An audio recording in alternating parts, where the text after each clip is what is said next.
Bonjour à tous et bienvenue sur la chaîne Histoire vraie de crime. Aujourd'hui, je vous présente une affaire particulièrement sombre survenue à Asheville, en Caroline du Nord, durant l'été 2018. Dans cette ville jadis paisible, une disparition inattendue a mis à nu les plus inquiétantes facettes de la trahison. Laissez un like et abonnez-vous pour continuer à soutenir mon travail, cela m'aide énormément. La victime, nommée Emily Carter, avait 32 ans. Elle était reconnue dans la communauté pour sa bienveillance et son professionnalisme. Enseignante dans une école primaire, elle aimait préparer des activités ludiques pour ses élèves, leur transmettre de belles valeurs et les encourager à cultiver leur curiosité. Sur le plan personnel, elle se passionnait pour les randonnées en montagne. Chaque semaine, elle réservait un moment pour sillonner les sentiers pittoresques autour d'Asheville. Sa famille la décrivait comme une femme ouverte, curieuse, toujours prête à offrir son aide à autrui. Son mari, Mark Carter, avait 34 ans. De stature athlétique, il dirigeait une agence immobilière en ville. Pour beaucoup, Mark incarnait l'entrepreneur confiant, énergique, prêt à saisir la moindre opportunité. Son entre-gens lui valait un certain succès auprès de la communauté d'affaires. À la surface, le couple semblait idéal. 2 parcours professionnels stables, une maison agréable, des projets communs, un cercle d'amis partageant leur goût pour les sorties. Parmi ses proches figurait Jessica Reynolds, une blonde de 33 ans, responsable d'un hôtel de luxe. Sa relation avec Emily remontait à l'adolescence. Les 2 femmes se considéraient presque comme des sœurs, partageant souvenirs et secrets depuis le lycée. Les habitants d'Asheville voyaient dans ce trio un exemple d'amitié complice, et aucun ne soupçonnait le drame à venir. Le 15 juillet 2018, Emily partit randonner sur la Blue Ridge Parkway, un lieu qu'elle affectionnait particulièrement. Elle ne donna plus signe de vie après cette expédition annoncée. Son véhicule, soigneusement garé, fut retrouvé 2 jours plus tard, avec à l'intérieur ses effets personnels. Mark déclara ne pas s'être inquiété au début, expliquant qu'il pensait qu'elle souhaitait s'accorder un temps de repos loin de chez elle. Les amis d'Emily, au contraire, s'alarmaient. Elle n'était pas femme à disparaître sans avertir ou à couper subitement le contact. L'écart de temps entre sa disparition et le signalement aux autorités par Mark souleva un certain malaise. Les policiers, alertés, jugèrent de la situation étrange, car la victime n'avait aucun antécédent de fuite ou d'instabilité psychologique. Les premiers éléments de l'enquête révélèrent que l'emploi du temps de Mark au moment où Emily disparut comportait des zones floues. Il avança une explication confuse sur ses déplacements professionnels, évoquant des rendez-vous annulés à la dernière minute.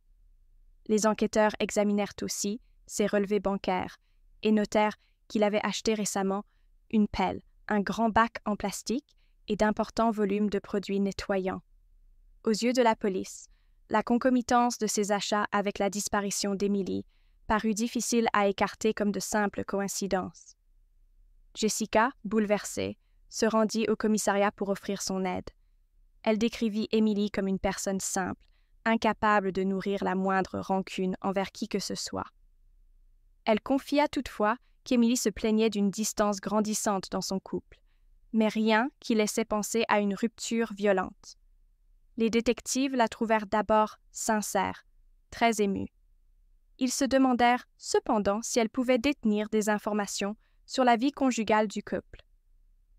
En fouillant les téléphones de Jessica et de Mark, les techniciens découvrirent de nombreux échanges privés, traduisant un lien intime.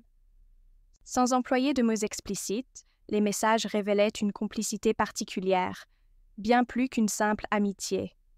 Les enquêteurs comprirent alors que Mark et Jessica vivaient une relation secrète, ce qui pouvait représenter un mobile. L'assurance vie d'Emily rendait la situation plus suspecte encore. Mark était le bénéficiaire exclusif d'un contrat couvrant un montant substantiel, de quoi relancer son entreprise en difficulté.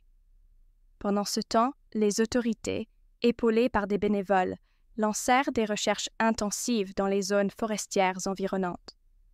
De jour comme de nuit, des policiers ratissèrent les sentiers, parfois aidé de chiens pisteurs. Les jours passèrent, sans résultat. L'inquiétude et la couverture médiatique augmentèrent. On commençait à parler de l'affaire Emily dans la région, et les réseaux sociaux s'enflammèrent de spéculations, d'hypothèses sur un potentiel accident ou un acte criminel.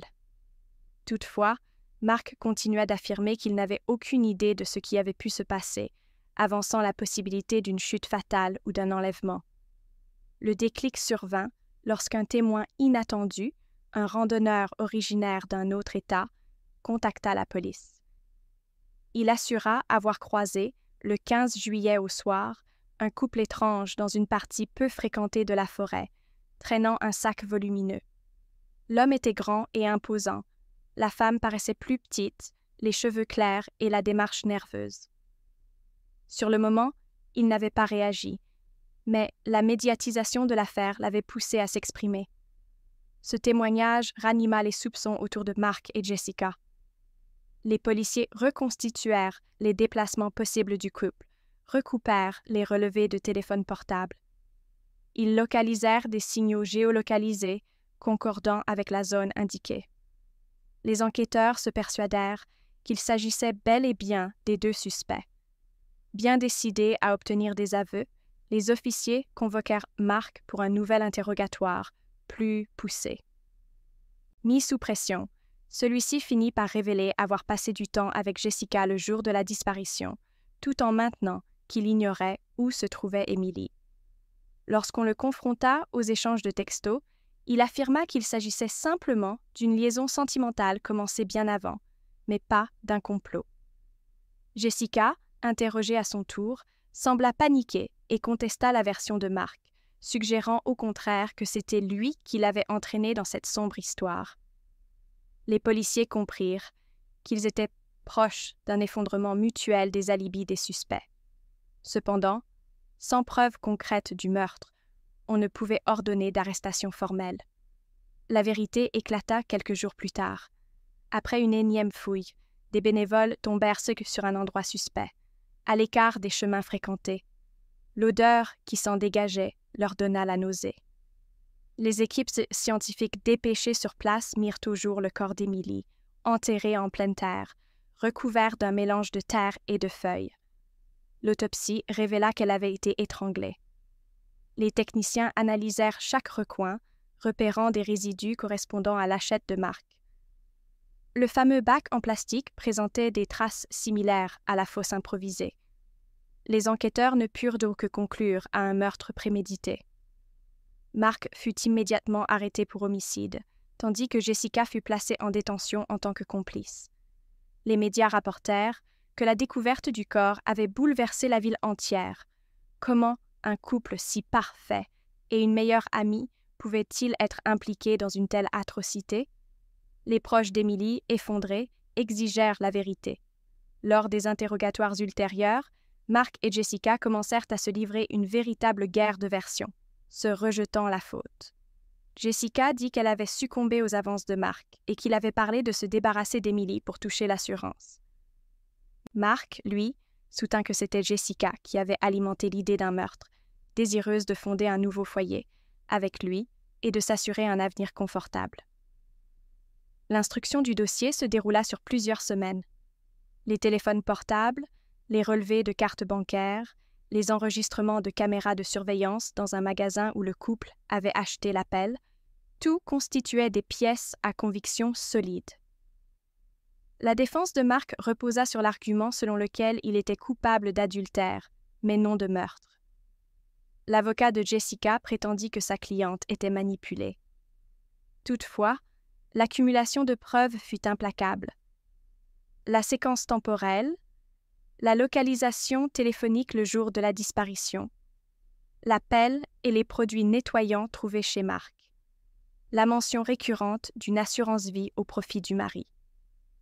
Les policiers rapportèrent aussi les déclarations confuses de Mark au début de l'affaire, son manque d'empressement à signaler l'absence de sa femme. Chaque détail ajoutait de la cohérence au tableau d'une conspiration. Le procès débuta devant une assemblée médusée. Les procureurs décrivirent un scénario glaçant. Un mari endetté et une femme jalouse auraient élaboré ensemble un plan pour tuer Émilie. L'accusation insista sur la préméditation et la violence sournoise du meurtre, l'étranglement nécessitant une confrontation physique. Les témoignages de la famille d'Émilie bouleversèrent la salle. Une proche raconta que la victime était enthousiaste à l'idée de voyager, prévoyant un séjour pour célébrer son prochain anniversaire. Une collègue rappela combien Émilie s'investissait pour ses élèves, incapable d'imaginer un abandon brutal. Le jury, ébranlé, comprenait qu'Émilie ne représentait pas seulement un nom de plus dans un dossier, mais une vie éteinte par la cupidité et la tromperie. Les avocats de la défense tentèrent chacun de minimiser la responsabilité de leur client. Celui de Marc affirma que son client ne voulait qu'effrayer Émilie, la pousser à divorcer. Celui de Jessica expliqua que la jalousie n'était pas un mobile suffisant pour commettre un tel crime, arguant qu'elle avait été surprise et paralysée devant l'acte de Marc. Mais les preuves matérielles, corrélées aux témoignages, persuadèrent rapidement la majorité des jurés que le meurtre était conjointement planifié. Le témoignage du randonneur pesait lourd.